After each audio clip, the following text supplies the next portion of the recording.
చంపేశారు. నా భర్తని హింసించి చంపేశారు. నా పిల్లలు నేను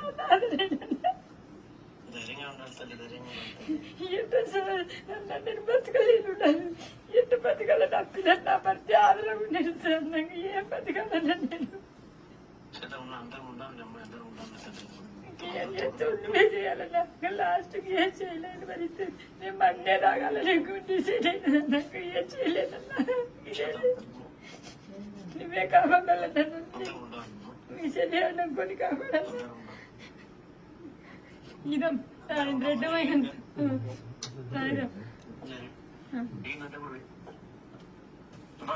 అన్నా.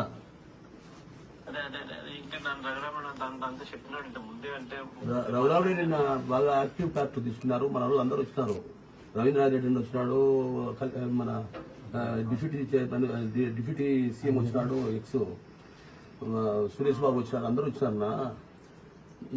కేవలం డబ్బు కోసం వేధించి కొట్టి చంపినారు. వేధించి కొడితే వాడు తట్టుకోలేక మానసికంగా హింసించినారు. దాంతో చనిపోయినాడు. కరెంటు పట్టుకొని చనిపోయినాడు. వీళ్ళకి 2 పిల్లలు ఉన్నారు. వీళ్లకు ఇబ్బందికరమైన పరిస్థితి. అతను ఉంటేనే బతికే పరిస్థితి, లేకపోతే చాలా ఇబ్బందికరమైన పరిస్థితి.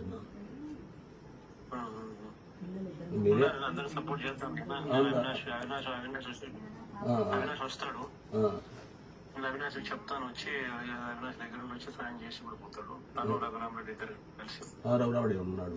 సాయం కూడా చేస్తాడు. రఘురాముడే కూడా చాలా వెరీ యాక్టివ్ పార్టీ తీసుకున్నాడు.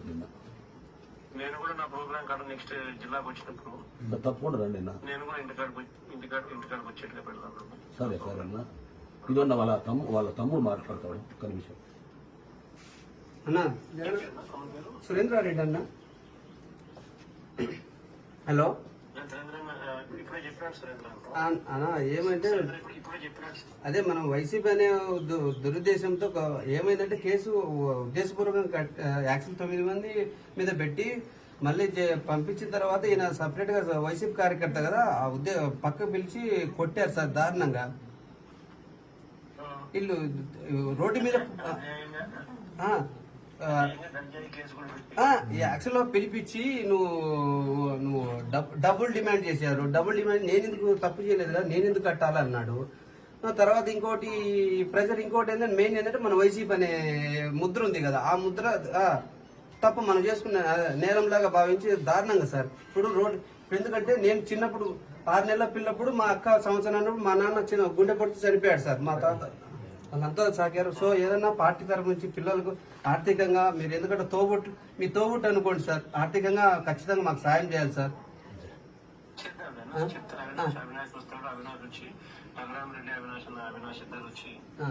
ఇంకోటి మన నిన్న మళ్ళీ వస్తాం మేము వచ్చేసి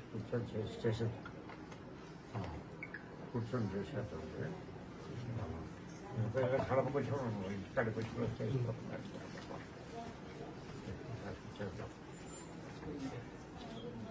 అదే తప్పకుండా చేద్దాం.